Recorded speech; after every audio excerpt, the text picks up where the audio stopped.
Hey everybody, what's up and welcome, and believe it or not, this is my 400th video on this channel. I know, that's obscene. That's a lot of videos, and I don't know what to say about it, but I think it's a whole lot of videos, and I guess I'm just going to keep going because why not? I'm just going to ramble on and on about flowers and soap and vegetables and whatever else I feel like doing. I know that this channel isn't really like focused on anything. I know I do a lot of stuff, but I like to do a lot of stuff, and I'm not going to make a separate channel for each one, so I'm sorry. I'm not sorry, though. It just is what it is. But today we're going to be talking about seeds. Duh. I don't want to be one of those people that rambles on for 20 minutes and don't tell you what we're doing. These are going to be the seeds that I'm planting right now in September for the fall and for spring flowers. So we'll get more about that when we go. First, I'm going to start off with my vegetables. Now, you already know I have the vegetables out in the yard. I have the broccoli and cauliflowers and everything like that. My fall crops, they're already out there. They're growing. Hopefully, we'll have a good harvest in the fall. Maybe not, because there's a lot of grass out there too, but that's a different story. We won't talk about that. You can see on all these packages, I have the date September 21st. That's the date I'm going to go for when I plant these. I'm going to direct sow my spinach out in the yard. I always direct sow the spinach. It just gets better results. Spinach don't really transplant very well for me. By then, the weather seems to have cooled down just a little bit, and the germination rate is pretty good. These grow well into the winter here in zone 6B, 7-ish, and I don't have any problem with them. Get to eat some delicious spinach all winter long. Perfectly happy. They bolt in the spring. Good deal. Up next, I have my Easter egg radishes. I'm not really a big radish fan, but they don't take very long to mature, so I'm just going to go ahead and throw them out in the yard anyway. And I also have the broad fava beans, broad Windsor fava beans, and tall telephone pea, shell pea. These two, ideally, I am going to overwinter them. I've never overwintered peas. I have overwintered the fava beans before without protection, but I think I'm going to protect these two with either a milk jug top or a row cover or some kind of frost protection, something like that. I'm not sure how tolerant these peas will be. It's my understanding that shell peas are much more tolerant than sweet peas, ornamental sweet peas, and ornamental sweet peas make it through the winter here kind of on and on, 50-50 chance. So I'm thinking these will make it through the winter and grow in the spring and make me a nice early first crop of shell peas. So I'm going to do it. You can watch along and see what happens with me. I know fava beans are surprisingly cold hardy too. My gut instinct tells me that all this stuff will be fine, and this is a good choice. So that's it for vegetables right now. If you want to see the other vegetables that I planted in the fall garden that are already out there, just go back a few videos. I don't know which video it is, honestly. I know that's not much help. Sorry, it's not. I know. I should know the name of it. Alright, now comes the main attraction. These are going to be the hardy annuals that I'm planting in the fall. Okay? They're going to germinate over winter in my garden out in the yard and bloom in the springtime. Now, if you've never done this, I know it sounds nuts. Listen, the first time I did it, I thought it sounded absolutely crazy too. I was like, what are you talking about? Stuff doesn't grow in your yard during the wintertime. That don't make no sense. Listen, I was there, but it works. It's crazy, okay? In case you're new to the channel, I'm in Kentucky. It gets pretty cold here. Not as cold as, like, you know, Chicago or something, but we get some snow. I've seen it go down to, you know, about 0-ish degrees Fahrenheit. For short periods of time, and everything for the most part is fine. Some things are more hardy than others, and they need protection. You can use either row covers or also plastic sheeting like from the hardware store. Sometimes both. It just depends on what you're planting, and it really is kind of a trial and error thing that you got to get the feel for it. But once you do, you are going to be the first one in the spring to have an awesome garden, which is cool. So let's get started with these. I have these Icelandic poppies. I see these grown as technically biennials a lot on the internet. And I tried to plant these as a biennial in jugs out in the yard, but they're not doing too well. I don't know if it's too hot, so I'm just going to wait till fall and direct sow some in the fall. So I have plenty of seeds in my little package, so that's good. Up next, I have this Pink Sunday Salvia. It is the Salvia viridis. Hopefully I'm saying that right. Probably not. I don't know. Some salvias are more hardy than other ones. I planted a blue better last year, and it didn't do too well. I'm not sure if I'm going to try it again or not, but this Pink Sunday, Blue Monday, and there's a white version of it, they did great in the garden. I'd say about 70% of the seeds that germinated in the fall overwintered without protection in my yard, and it was a little bit warmer than usual though last year. So I would think a frost blanket on these would be a good asset, but overall I don't think they're too terribly difficult to overwinter. Next up is my Bells of Ireland. Now this is another one of those seeds. I've never been successful with Bells of Ireland. I'm frustrated about it. I don't want to talk about it, okay?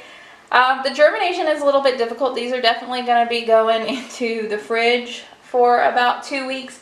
In fact, all of these seeds that I'm showing you today, I'm going to put in the fridge for 2 weeks. Every single one of them, just to make sure that they're going to be ready to germinate. Now, not all of them need cold stratification, and I used to have notes about this somewhere that I wrote down, but I can't find them for anywhere. I know some of them absolutely do need cold stratification, so that's why I'm just going to go ahead and put all of these in the bottom of my refrigerator for about 2 weeks before I plant these, okay? Anyhow, Bells of Ireland is pretty cold tolerant.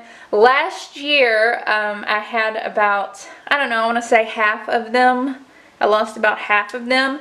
So this might be one that needs a frost blanket, or maybe half of a 2-liter bottle, you know, as a little mini greenhouse or something like that.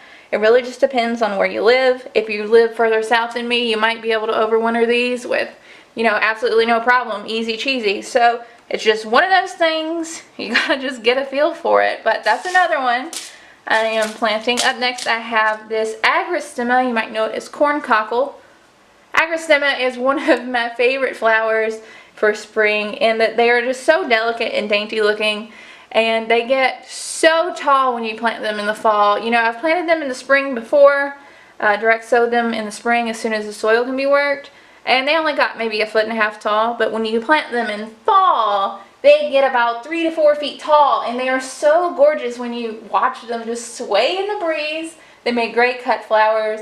That's another reason that I really, really, really love planting these flowers in the fall. Just the size and the hardiness of the plants that you do get are seriously, it's just so worth it. I think they're awesome. Up next, I have some Lavaterra or rose mallow. Now, I did try to grow Lavaterra last year, and some of them made it about halfway through the winter. They saw some cold temperatures, and they did okay, but I think I'm going to have to, you know, use a frost blanket and maybe even some plastic sheeting for this. And if you're wondering about, you know, the frost blankets and the plastic sheeting and all that, don't worry, I am gonna hopefully make a video all about how I protect these seedlings from the frost and everything, because that was one of the biggest things for me when I first started growing flowers. Is I was like, I ain't got no clue how to do this. What do you mean throw frost blankets on it? What? Okay, don't worry, I'm gonna try to make it as easy as possible, because really I think if you love flowers and gardening and whatever, I think you should be able to do it and not have to pay somebody to get this like secret information of how do you grow this. But that's another thing. Don't get me started. Anyway, up next is some Clarkia. The Clarkia is really the same story as the Lavaterra. It grew well, and it made it about halfway through the winter, and then, you know, a sudden cold snap got it. And I'm going to protect these a little bit more this year and see if we can overwinter them. I have seen other flower growers in Kentucky overwinter these. So I know it's possible. I know it was something that I did. I know it's possible. I'm going to do it. Same thing for the quinoa. I haven't seen anybody successfully overwinter these, but I know for a fact that they are pretty cold tolerant. I've seen them dip down to about, I want to say maybe 22 degrees before any damage occurred. I think I can overwinter these. I'm going to give it another shot. Up next is Status. Status is one of the ones that I've never personally tried to overwinter, but according to the Cool Flowers book, you can. So this is going to be a new one for everybody. We're in this together. Let me know if you've ever overwintered this. I'd love to know. Next up, we have some sweet peas. I got a lot of sweet peas. These are absolutely gorgeous. Like I said earlier, these are easy to overwinter. And here, I've overwintered them before with no protection. I've lost maybe about 50% of them.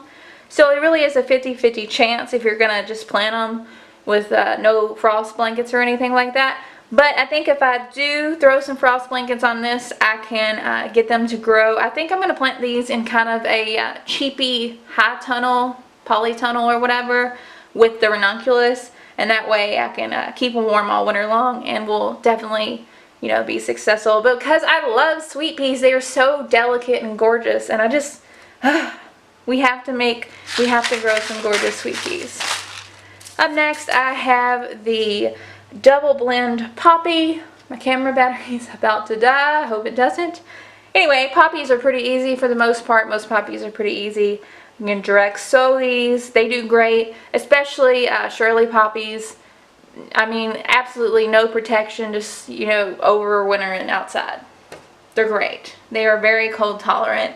And definitely, if you're going to, I know I have some, trying to think. I know I have some, what am I saying? Shirley poppies. I know I have some Shirley poppies in this pile somewhere. And Shirley poppies are one of the, you know, first things that I've ever tried to overwinter.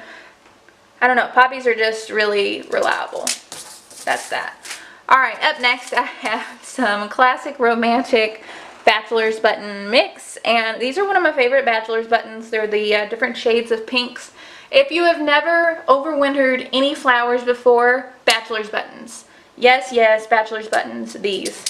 If you've never overwintered any before, definitely do bachelor's buttons. I think I might do a video on if I've never overwintered flowers before.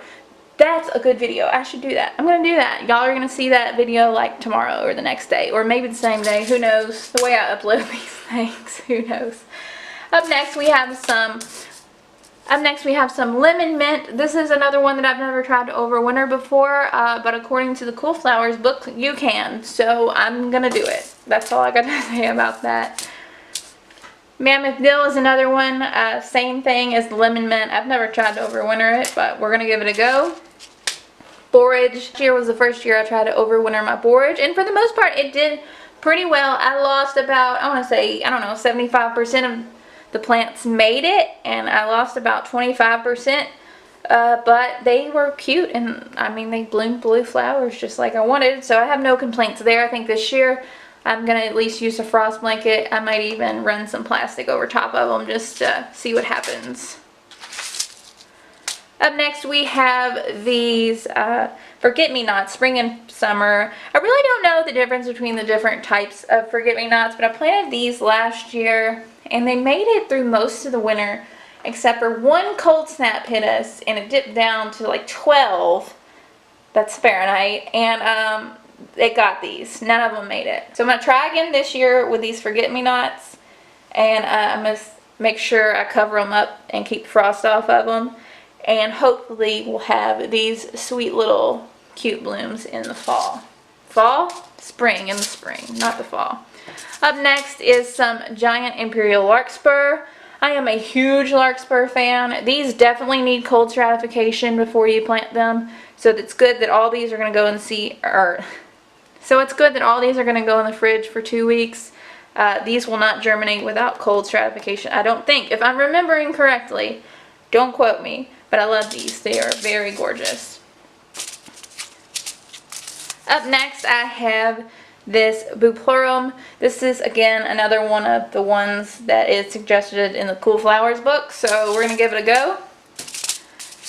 I have some California poppies and some annual phlox. I've never tried these before. Something tells me I can, so I'm going to try. I don't have any other information to offer you guys other than that right now, so. Up next is the wildflower. It's called Bird's Eye. I grew these last year, and about 50% of them overwintered just fine. I'm going to use frost blankets this year, give them a little bit of protection, and I think they'll be okay. These flowers aren't anything spectacular, but I think they're just really petite and cute. So, up next we have some Lebanon Miss Nigella. I love love in a mist. It is so cute, especially this Delft blue. It's kind of got streaks and speckles all over it. I have a video specifically of these Delft blue Nigellus if you want to check them out. Just probably type it in the search bar. It'll probably pop up. These are pretty hardy. The first year I grew these over winter, I didn't protect them in any way, and about 90% of them survived to bloom. They are so cute. This is another one for your first time that I think would be really good. Up next I have these Glogilia, I guess. I tried these last year. About one plant made it and I had like one bloom. I'm gonna be extra careful this year and maybe throw a blanket over top of them or something. So gotta keep them nice and warm. Next up is the Scabiosa. This is the Olympia mix. I think the Scabiosa are another one that definitely need cold stratification first in order to germinate. But don't quote me on that. I'm not absolutely certain, but I think they are. Anyhow, the same goes for, you know, everything. When you plant these in the spring, you know, the plants only get like a foot tall. But if you plant them in the fall, they get about 3 feet tall, and they are absolutely gorgeous. They have long stems. They're perfect for cut flowers. They're great. Up next is the chamomile. Now is the perfect time to grow chamomile. I've had so many people ask me like, oh, when do you plant your chamomile? It looks so good. Or I see people plant chamomile in like the heat of the summer. I'm just like, oh, that's not the best time. Anyway, now is the best time. This stuff can just get direct sowed. It'll germinate relatively quickly. And this is another one that if you've never overwintered anything before, go with chamomile. It seems to be very cold tolerant, seriously. Now up next are, this is another sweet pea. Up next are a couple ones I've never tried before. Somebody told me to wait to try these. I don't know where these packets even came from. I don't usually buy Verbeek anything. They are Aubrietta and Convolvulus. I guess that's what they are. Your guess is as good as mine. Tell me how to grow that. The end. Up next are the ones that were donated by Baker Creek last year. You remember they donated to the charity cutting garden, which, I mean, is great. Really, almost all the flowers from last year that I donated were, you know, because they donated. So, I mean, that's really important, and I'm really so appreciative of that. These are just lilac pom-pom poppies and eastern poppies. Same really treatment of the poppies that I'm gonna go with. And I also have some Coreopsis. Coreopsis are another one that overwintered without much protection at all. Actually, no protection. They did really good. I had to cut them down this year because I had to put the garden in, which was a pain in the butt, which was really disappointing if you remember that far back. But these are another one for first timers. I have some more larkspur and some Northern Lights Linaria. If you know how to grow Linaria, tell me. I still haven't been successful with it, being honest. Some more bachelor's buttons. I have some vintage stock mix. I am still on the quest to grow good stock. Stock seems to be very difficult for me to grow, and I think my only option is going to be to overwinter it. I'm going to make sure that these go in like the hoop house or the polytunnel or whatever, the cheap one I'm going to make with the ranunculus and the sweet peas, because I feel like these have to be babied so much to get a good crop of them, or it's just impossible to get a good crop of them where we live. I don't know. Just trying to figure it out. Last but not least is the lace flower. It's this green mist lace flower. This one is the Ami Visnaga, I guess is how you say it. This one is very hardy. This is another good candidate for a first timer who's never overwintered anything before. There is another type of Ami. It's the Ami Majus, you know which one I'm talking about. It seems to be a little less cold tolerant, but it also does fine too. So this one's another good candidate for people, it's your first time. That's really about it for this video. I hope that it was somehow helpful. I just like to talk about seeds, I guess. Like I said, all of these seeds are going into the refrigerator for 2 weeks before I even start thinking about planting these out in the yard. And of course, when it comes time to plant, I'll make sure that I do make a video. Most of these are direct sow, so it shouldn't be too much of a problem. I'll also make a video about frost protection when it comes to that. Probably be a video about a polytunnel sometime soon. And hopefully we'll be starting to think about ranunculus and tulip bulbs and everything like that also. So really that's about it. I hope that this video was somehow helpful. If it was, be sure to subscribe. Love to have you putting new content on the regular. Hope y'all are having a real great day, and I'll talk to y'all later. Bye guys.